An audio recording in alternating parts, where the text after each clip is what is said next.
사회운동.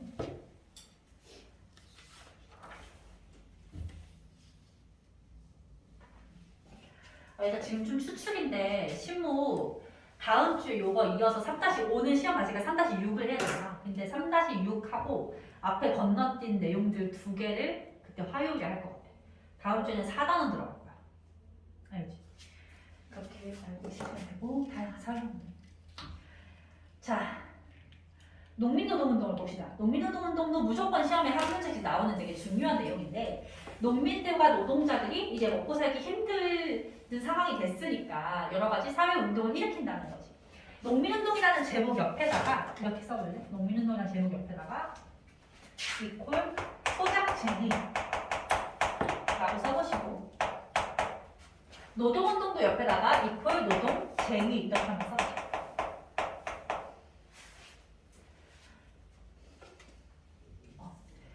그때 당시에는 소작쟁이, 노동쟁이라는 표현을 썼거든. 쟁이라는 뜻은 이제 투쟁한다 이런 뜻이라고 생각하시면 되고 그러니까 일반적으로 봉기 이런 뜻인 거야.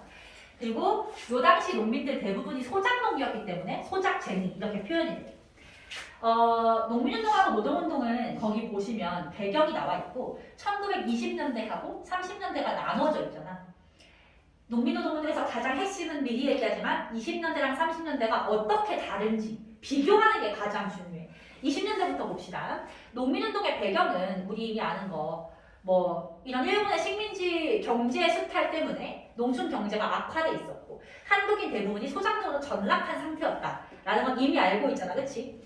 그래서 소작쟁이를 일으키는데 대표적인 소작쟁이 사건 한번 써보자. 암태도 소작쟁이. 암태도 소작쟁이. 요때 당시에 지주가 엄청 악독한 사람이어가지고 소작료를 9대1을 쳐줬대. 9대1. 진짜 말도 안 되지. 그럼 내가 열심히 일해서 생산을 100만 원을 하면 90만 원을 지주를 줘야 되는 거야. 그럼 난 10만 원 갖고 먹고 사는 그런 상태였는데 이 쟁의를 통해서 6대4까지 끌어올릴 수 있었다라고 하는 사건, 성공한 사건으로 우리가 보고요. 노동운동에는 원산총파업. 근데 얘들아 원산총파업 같은 경우에는 연도를 외워주시는 게 좋습니다. 1929년. 왜 연도를 외워야 되는지 조금 이따가 설명을 할게. 일단 체크만 해놓으시고 그 암태도 소작쟁이랑 원산총파업 적혀있는 아르카는 얘들아 약간 심화일 수 있어. 시험에 나오지 말란 법은 없고요. 저 거기 보시면 원래 조선 노농총동맹이었다가 조선 농민총동맹과 노동총동맹으로 나뉘게 되거든. 노농총동맹은 말 그대로 노동자와 농민 문제를 둘 다 다루는 한 단체에서 둘 다 다루는 단체였다가 시간이 흐르면서 쪼개는 게 좋지 않겠느냐라고 하게 되면서 나뉘어졌다는 거 그냥 알고만 있으면 돼. 근데 얘들아 봐봐. 20년대 암태도 소작쟁이 같은 경우 한번 볼게. 봐봐. 내가 소작료를 9대1로 10%밖에 못 갔는데 이 상태로도 먹고 살기 너무 힘드니까 6대4로 높여달라 라고 하는 거 우리가 항일 운동이라고 볼 수 있을까? 만약에 지주가 일본인이면 모르겠어. 근데 지주가 한국인일 수도 있잖아. 그렇기 때문에 특히 이 사건은 지주가 한국인인 사건이었거든. 그래서 우리는 이런 사건을 항일 투쟁이라고 볼 수 없어. 볼 수 없고요. 얘는 어떤 투쟁이라고 보냐면 거기 1920년대라고 적힌 아르칸에다가 쓰시면 될 것 같아요. 우리는 20년대 이러한 투쟁을 생존권 투쟁이라고 해요. 먹고 사는 문제. 이 상태라고 내가 굶어 죽을 것 같아서 일으키는 사건들이라는 거지. 근데 생각해봐. 물론 지주의 농간 뭐 이런 거 다 좋아. 근데 아까 봤듯이 이때 농민들이 힘든 이유 중에 가장 큰 몫을 차지하는 게 토지 조사 사업이나 산미 증식 계획 같은 일제의 수탈 정책 때문이었잖아. 근데 단순히 그냥 내가 지금 당장 먹고 살기 힘들다라고 눈앞에 있는 사건을 해결하는 걸로는 전체적인 농민 문제가 해결될 수가 없는 거지. 그래서 그거를 30년대에 깨달으면서 30년대 가서 성격이 바뀌게 돼. 30년대 밑에다가 써볼게. 이때 가서 항일 투쟁으로 바뀌게 됩니다. 이 변화가 가장 중요한 거야. 이게 변화였다는 거. 근데 생각해봐. 아까 우리 문맹 퇴치 운동 같은 거 하면서 이때 현실적으로 농민들이 한글도 못 읽던 시점이므로 그런 걸 가르쳐줘야 된다고 했었지. 그 시기에 농민들과 노동자들이 교육 수준이 낮은 상태에서 혼자 스스로 힘으로 이러한 변화를 이끌어낼 수 있었겠느냐? 불가능하다는 거지. 그럼 이러한 변화는 어떻게 해서 나타날 수 있냐면 노동자 농민운동을 지원했던 사회주의자들 그들의 노력이 있었기 때문이다. 사회주의자의 선택, 사회주의자의 지원을 받으면서 이런 변화가 생겨날 수 있었어. 얘를 여백에다 쓰는 거야. 빈칸 아니고.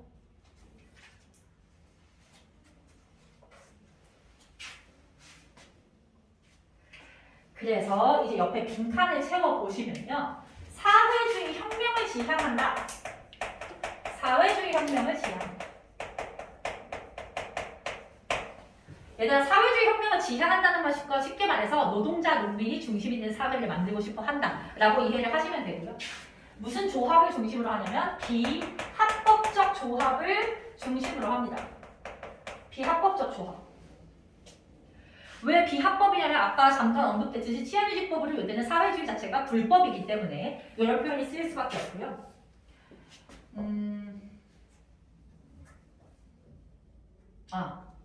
급진적 부호 등장. 급진적인 부호가 등장. 급진적 부호 예를 들어서 밑에다가 써볼게. 요거는 신문에서 더 시험에 나올 가능성이 있다. 토지를 농민에게. 왜냐면 이게 신문 교과서에 이 자료가 있거든. 토지를 농민에게. 나눠주라는 거니까 급진적이지 얘들아. 남의 땅을 뺏어서 나눠주라는 거니까. 그래서 이런 표현들이 쓰이는 게 30년대다. 됐어? 그럼 얘들아 아까 내가 원산 촉파업 연도가 왜 중요하다고 했느냐. 29년이잖아. 20년대랑 30년대 넘어가는 길목에 있지. 당연히 이러한 변화는 물 자르듯이 하루아침에 딱 생기는 변화가 아니고 과도기를 거쳤을 테니까 이 29년에 일어난 원산 촉파업은 두 가지 성격을 다 지니고 있다고 보는 거야. 노동 조건을 개선해주고 월급을 올려달라는 노동운동이기도 하면서 생존권 투쟁이기도 하면서 이게 다 일본 때문이다라고 하는 문제의식도 갖고 있었다는 거죠. 그래서 얘는 되게 중요해. 원산 촉파업. 이렇게 노동자 농민운동은 끝이 났고요. 여성소년 형평운동은 키워드만 잡으시면 돼요. 여성운동. 여성운동에서 야 빈칸만 채워보자. 여성운동 단체로 근우회라는 곳이 있었다. 근우회. 근우회 1927년이고요. 개몽활동 전개했고 잡지 근우를 발간했는데 중요한 것은 뒷부분이야. 밑줄 쳐봐. 신간회의 자매단체였어. 신간회의 여성 버전이라는 소리지. 그럼 신간회가 비타협적 민족주의자, 사회주의자의 단결이었으니 이 근우회도 마찬가지로 여성 중에서 비타협적 민족주의자랑 사회주의자가 단결해서 만든 단체였던 거예요. 그럼 그냥 자동으로 이해만 하시면 돼요. 소년운동이죠, 소년운동. 얘들아, 소년운동 어린이 하면 누가 떠올라? 어린이날 방정환. 이때 방정환이 했던 운동이거든. 근데 방정환이 소속된 단체 자체가 청도교소년회였고요. 이제 이게 방정환이 주도한 단체였던 거예요.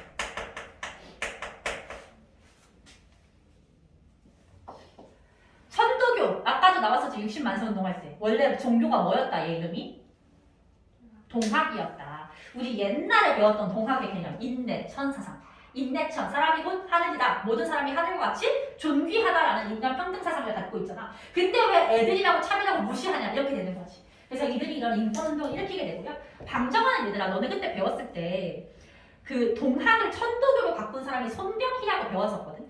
그 손병희의 사위였어. 그러니까 완전 천도교에서 되게 높으신 분이었고 이분이 주도를 했다라는 거지. 옆에 활동은 다 어린이 나와 있으니까 전혀 어려울 거 없을 거고요. 형평운동만 별표보다도 체크 정도 해봅시다. 체크. 조금 더 중요해. 형평. 누가 일으킨 운동이냐면 백정이 일으킨 운동이라서 백정에다가 동그라미를 할 거고, 백정은 뭐 하는 사람들이야? 고기, 소 도축하는 사람들. 이 사람들 조선시대 내내 천민으로 취급받아 왔었지. 근데 신분제가 우리 배웠지만 가보개혁 때 폐지됐단 말이야. 그럼에도 불구하고 여전히 사회적 차별이 존재를 했어. 그래서 그 사회적 차별을 없애달라, 모두 형평성 있게 대해달라라고 하는 게 형평운동이야. 백정에 대한 사회적 차별을 철폐해달라. 단체 이름은 조선 형평사 이고, 조선 형평사. 내가 거기에 빼먹어서 여백에다가 얘를 한번 써볼게. 진주라는 곳에서 시작했어. 진주. 요거는 좀 중요한데 내가 빼먹었어. 진주에서 조직됐다. 이것만 보시면 돼요. 끝입니다. 여기는 그냥 키워드로 가는 거야. 다음 소단으로 넘어가 보자. 민족문화 수호운동. 일단 민족문화 수호운동은 말 그대로 우리의 문화를 수호하려는 운동이고 내가 요 시기에 되게 전 세계적으로 식민지를 만든 나라가 많았잖아. 웬만한 아시아, 아프리카 국가들은 다 식민지가 됐어. 근데 전 세계적으로 인정하는 것 중 하나가 뭐냐면 그 많은 식민지와 그런 지배관계 속에서 일본이 한국을 식민 지배한 것이 가장 악랄하다고 인정을 하는 부분이고 그게 뭐냐면 대부분 뭐 미국이나 영국 이런 애들이 식민 지배를 할 때는 그냥 그 나라를 경제적으로 수탈하는 게 목적이야. 그래서 경제적으로 수탈을 많이 했고 그것도 물론 안 좋은 거지만 일본 같은 경우에는 오랫동안 우리의 이웃나라이면서 우리나라의 어떤 발전상 같은 걸 눈으로 봤고 약간의 열등감도 있었겠지. 그러면서 한국을 완전히 그냥 최하층민으로 낮추고 싶어하는 그런 생각이 있었던 것 같아. 그래서 한국의 경제를 수탈하는 데다가 플러스 아예 문화까지 말살시키려고 했던 거지. 그런 식의 큰 작업이 들어간 나라가 일본이 거의 유일하대. 어쨌든 그래서 우리의 언어와 우리의 역사 자체를 없애거나 왜곡하려는 시도들을 일본이 했기 때문에 그걸 지키려는 운동도 상당히 중요한 거죠. 그 중에서 일단 한글 연구를 보실 텐데 한글 연구는 단체가 지금 두 개가 나와 있지. 조선어 연구회랑 조선어 학회가 있어. 거기 보시면 연구회는 21년에 만들어졌으니 20년대에 활동을 했을 거고 학회는 31년에 만들어졌으니까 30년 대에 활동을 했겠지. 근데 얘들아 한글 연구는 시험에 무조건 어떻게 나오냐면 어떤 상황을 주면서 이게 조선어 연구회가 한 건지 학회가 한 건지를 구분하게 돼. 헷갈릴만 하잖아. 내가 구분하는 방법을 알려줄게 얘들아. 이것만 들으면 구분 다 할 수 있어. 이름 봐봐. 연구회랑 학회라는 이름을 딱 봤을 때 둘 중에 대학 교수들이 모였을 것 같은 전문적인 수준의 이름이 뭐야? 학회가 대학 교수들 모이는 집단 같죠? 연구회는 동아리라고 생각하시면 돼요. 연구회는 너네들도 지금 동아리를 만들면 할 수 있는 활동들을 했고 학회는 대학 교수가 오지 않으면 못하는 활동을 했어. 연구회 봐봐. 가게하나의 제정. 가게하나는 지금의 한글날겠지? 그것도 너네 만들 수 있잖아. 뭐 남들이 인정해주냐 안 해주냐는 둘째 치고 만들 수 있잖아. 잡지 한글 가능. 잡지 만들 수 있잖아. 그치? 이런 거는 연구회가 했다는 거야. 근데 학회를 보시면 한글 맞춤법 통일안, 표준어, 외래어, 표기법 이런 거는 대학 교수님들 모셔오지 않으면 아무도 못하죠. 이런 건 학회라는 거야. 구분만 하시면 되고 조선어 학회가 했던 활동 중에서 제일 중요한 것만 빈칸 채워볼게. 우리말 큰 사전 편찬을 시도했다. 시도라는 게 중요해 얘들아. 편찬을 하다가 마무리하지 못한 상태로 일본이 탄압을 해서 단체가 해산이 되어버렸어. 그 일본이 탄압을 한 사건을 조선어 학회 사건이라고 하고요. 강제 해산이 돼서 완성하지 못했고 우리말 큰 사전은 광복 이후에 완성된다. 됐어? 자 그러면 이제 한국사 연구를 볼 텐데 한국사 연구가 진짜 중요해. 진짜 중요하더라. 일단은 괄호 1번에 식민사관이 나와 있죠. 사관이라는 거는 역사를 바라보는 관점이란 뜻인데 앞에 식민자가 붙었어. 느낌 좋아 안 좋아? 느낌 안 좋지 그치? 일본이 국가 자체에서 정책적으로 우리 역사를 왜곡했던 상황인 거야.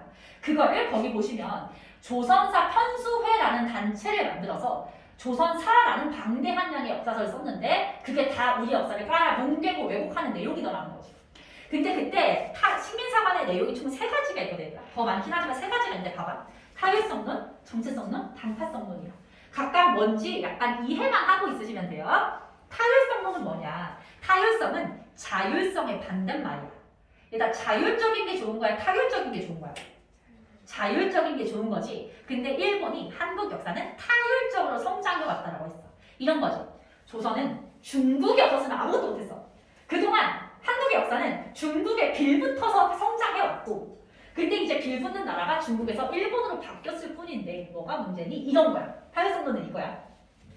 정체성론은 잠깐 건너뛰고요. 당파성론 먼저 볼게. 당파성론은 너네 동남정치 배웠잖아. 남인수 뭐 서인 이런 거. 그렇게 당파 나눠서 싸우기만 했지 조선이 뭘 했냐 이거야. 정체성론은 조금 줄여서 내가 옆에다가 필기를 할게. 정체성론은 얘를 이해하려면 유물사관이라는 걸 좀 알아요. 유물사관. 한 대여섯 줄 정도 쓰게 될 거야 얘들아. 내용이 많진 않고. 너네 혹시 사회주의자 중에서 마르크스라고 들어봤니? 마르크스. 그 사람이 만든 역사적인 관점이거든. 그 사람은 공산주의자니까 경제적으로 뭔가 역사를 풀어보려고 했어. 자, 이걸 따라서 쓰세요.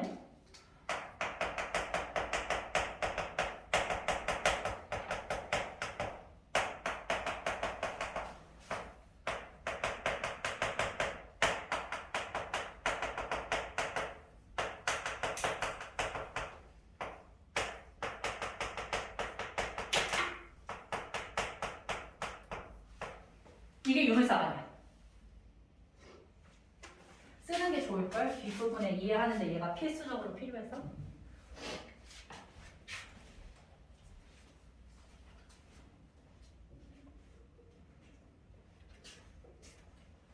마이크 먹을 사람. 아, 여기 약간 되게 맛있는 카라멜도 들어있어. 시원히 먹을래? 아니야. 여러 개 가봐. 오, 근데 사과 맛이랑 소주 맛이 엄청 사라졌네? 얘들이 그 맛을 좋아하나? 이거면 돼? 더 먹고 싶 이따 먹자.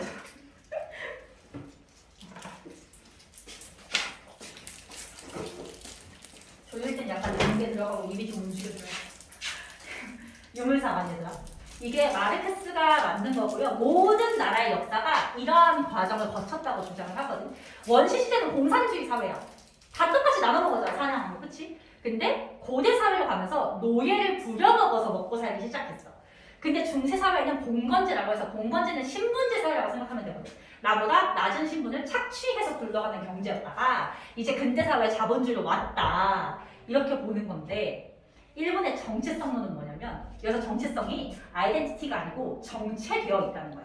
한국의 역사는 조선시대까지도 고대 노예제 사회에 정체되어 있다는 거야. 스스로 힘으로 중세 공건제까지 건너가지 못했는데 일본이 식민 지배를 해줌으로써 그나마 자본주의가 들어온 거다라는 게 일본의 정체성론이야. 알겠지? 정체성론에 대해서는 뒤에 더 중요하게 나올 거니까 머릿속에 잘 넣어두고 거 뒷장합시다. 민족주의 사학이랑 거기 숫자를 잘못 넣었는데 2, 3, 4로 고쳐줘야 되더라. 사회경제사학이랑 실증사학이 있는데요. 민족주의 사학 별표 3개, 사회경제사학도 별표 3개입니다. 둘 다 똑같은 정도로 아주 중요해. 민족주의 사학은 말 그대로 우리 민족의 우수성, 부활성을 얘기하고자 하는 역사거든.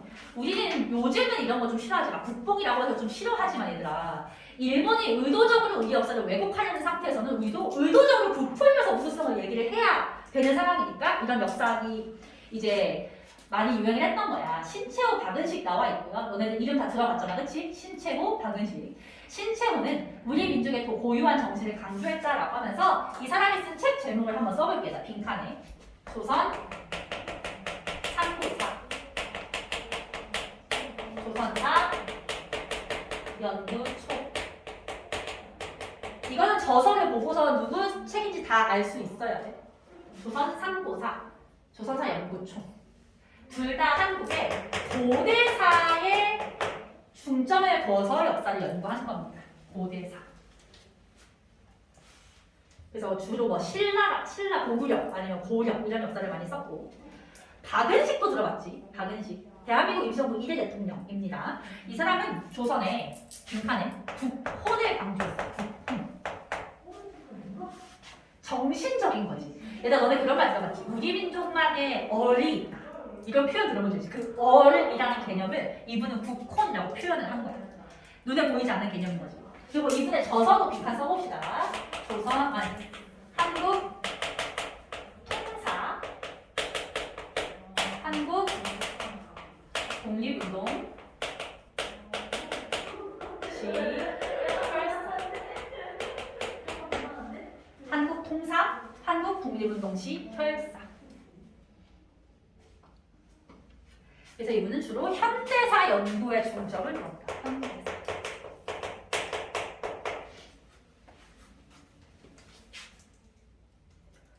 한국 통사, 고통스러운 역사.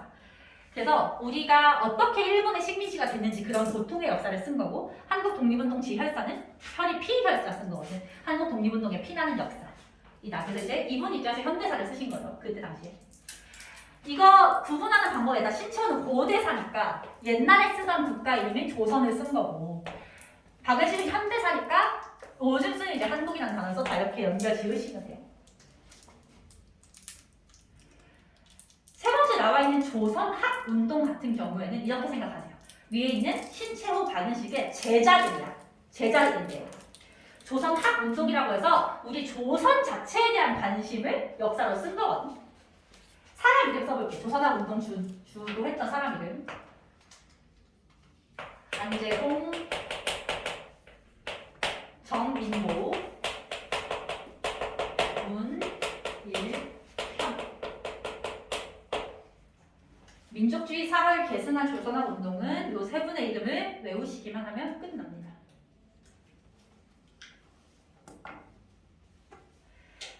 신체화가식 위주로 외우시고요. 사회경제사학을 볼게요. 사회경제사학은 이름 자체에 경제가 들어갔잖아. 경제적인 관점에서 역사를 쓰는 거라서 아까 봤던 요거 빈칸에 유물사관의 입장에서 한국사를 연구한 것을 사회경제사학이라고 한다. 유물사관의 입장에서.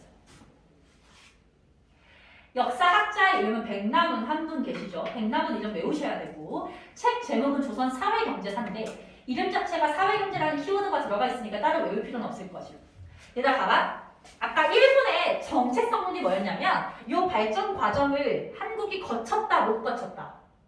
못 거쳤다는 게 1분의 주장이지. 그럼 백남은 뭐라고 주장하겠어? 우리도 거쳤다고 주장하겠지. 그치? 그래서 거기 보시면 한국사가 세계사의 보편적 발전 과정에 빈칸은 보편적이야. 보편적 발전 과정에 따라서 발전했다고 주장하는 거야. 이해됐어? 그러면서 식민사 간에 무슨 론을 반박하게? 이거 무슨 론이었어 얘들아? 정체성 론을 반박한다.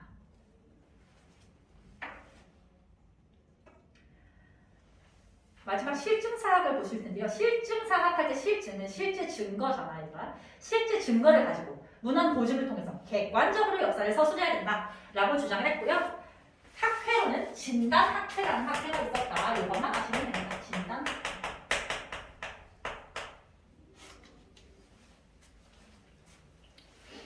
얘들아 이제 어려운 거는 끝이고 밑에 남은 것들은 그냥 뭐 다 합쳐서 한 문제 나올까 말까 한 내용이라서 그냥 빈칸 위주로 볼게.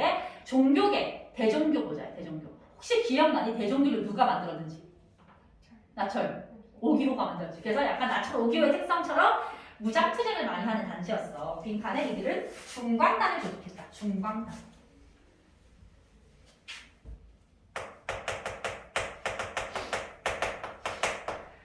자, 너희들 다 여기 오늘 안 한 부분이지만 시험 범위 들어가는데 중간단이 나중에 국로군정서로 개편되고 국로군정서는 학교에서는 배웠겠지만 청산리 대첩을 했던 을 승리를 이끌었던 군대이기 때문에 대종교가 독립운동사에 남긴 독적이 엄청나게 크다는 걸 알 수가 있지. 첨도교는 사실 여기 있는 것보다 우리가 앞에서 보는 게 더 중요하긴 해. 60만 세 운동에 참여를 했다든가 아니면 소년운동을 주도했다든가 그런 것들 그냥 알고 계시면 되고요. 천주교보다 천주교. 일단 너네 천주교는 성당이게 교회게.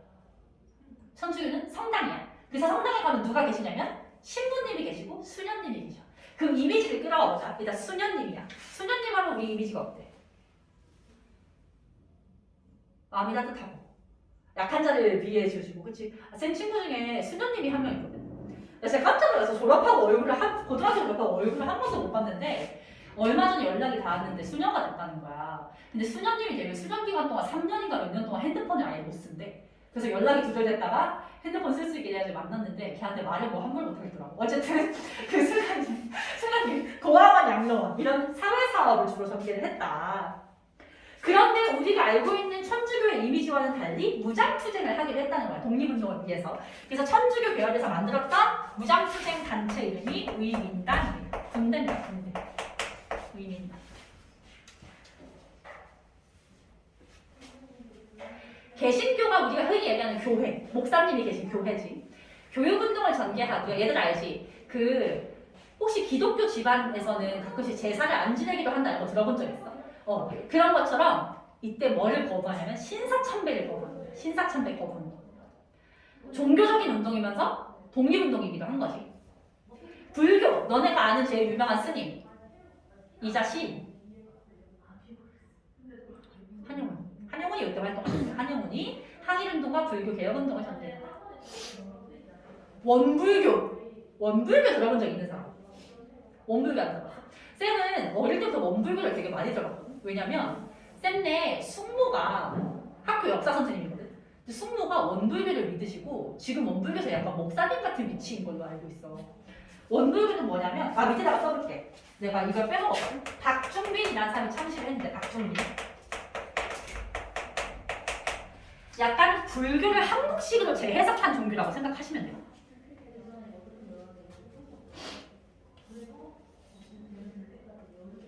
근데 내가 쌤이 어릴 때 막 숙모네 막 방학 때는 숙모가 학교 선생님께서 방학 때 좀 시간이 많으시니까 우리 엄마 아빠가 나를 막 숙모네 집에 보내고 했었거든.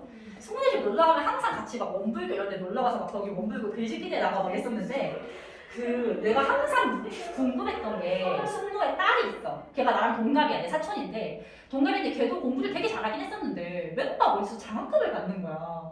그래서 방학 때 놀러 가면 자기가 장학금 받은 게 있으니까 맛있는 거 사줄게 이러고 걔가 막 사줬었는데 부럽더라. 그 장학금이 나오는 게 어디서 나왔나 했더니 원불교 재단에서 나왔더라고.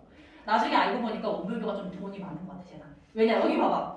세상을 운동, 저축, 금주, 단연 이런 운동을 하면서 약간 돈을 많이 모았다. 원불교는 너네가 정말 생판 처음 듣는 종교일 테니 오히려 시험에 나올 수 있어. 대중문화를 볼 텐데요. 아래 대중문화 일단 1번 대중문화는 그냥 교과서에 있으니까 써놓은 건데 그냥 읽어만 보셔도 됩니다. 문예활동으로 넘어갈게요. 문예활동. 문예활동 같은 경우에는 문학의 별표까지는 아니고 체크? 문학이 좀 시험 어렵게 나오면 나올 가능성이 있고 나머지는 내가 빈칸 줄여놓은 거 위주로만 보시면 돼요. 연극을 했던 단체 이름 토월회. 얘는 약간 단답형 나올 가능성이 있지. 토월회 연극단체. 영화로는 우리 역사 최초의 영화가 1926년에 아리랑이라는 영화가 있었는데 그거 만든 사람 나훈규. 나훈규도 단답형 잘 나옵니다. 문학이 조금 어렵게 나와서 시험 나온다 했잖아. 잘 봐봐야겠다. 문학은 10년대, 20년대, 30년대가 달라져요. 10년대에는 알지? 무단 통치시기라서 굉장히 얼어있던 시대다 보니까 문학이 자유롭게 뭔가 쓰이지 못했어. 그래서 계몽적 성격을 뭔가 깨우쳐주는 성격. 이광수, 최남선 이런 사람들. 둘 다 친일파. 근데 20년대 가면 문화 통치니까 조금 더 다양한 장르의 문학이 쓰일 수 있는 거야. 낭만주의, 자연주의, 사실주의. 근데 이때 상당히 독특한 형태의 문학이 하나 유행을 하는데 아까 20년대에 사회주의가 유행한다고 했잖아. 그래서 사회주의 문학인 신경향파 문학. 이 등장을 합니다. 이거를 얘들아 카프라고 하는 거야. 이거 알파벳으로 이렇게 PF? 이건 것 같아. 카프. 뭐에 약간지 영어는 잘 모르겠는데 사회주의 문학을 쓰는 사람들의 모임을 카프라고 해서 카프 문학이라고 하게 돼요. 그냥 사회주의라는 것만 아시면 되고요. 얘들아 3, 40년대 가면 일제의 통치 방식이 가장 얼어붙었던 시기잖아. 민족 말살 통치 시기. 그래서 문학이라는 게 사실 쓰이기가 상당히 힘들지. 잘못하면 잡혀가니까. 그럼에도 불구하고 문학을 통해서 독립에 대한 의지를 표명했던 분들이 있고 우리는 그런 문학을 저항 문학, 일제에 저항한다라고 해서 우리가 국어 시간에 좀 제일 많이 배우는 사람들이죠. 윤동주, 이육사, 이상화 다 이름 들어봤지 얘들아? 그리고 순수문학이라는 것도 있거든요. 순수문학 너네 뭔지 알아? 문학에 그냥 그 글자의 아름다움 아니면 그 시를 읽을 때 그 운율의 아름다움을 추구하는 거고 안에 의미를 내포하지 않아. 왜냐면 3, 40년대니까 문학의 의미를 잘못 내포했다가는 죽는 거지. 그래서 아예 의미를 목숨 걸고 시게 달거나 문학의 의미를 빼거나 둘 중 하나겠다. 음악에서는요. 아니테 애국가 정도 체크하시고요. 윤신덕의 사회찬미. 사회찬미는 거의 우리나라 최초의 대중가요라고 생각하시면 됩니다. 미술에서는 얘들아 서양화의 나혜석, 고희동, 이중섭만 체크를 할까요? 이 중에 이름 들어봤던 사람 있어? 이중섭? 소 그림 그린 사람? 나혜석은 안 들어봤어?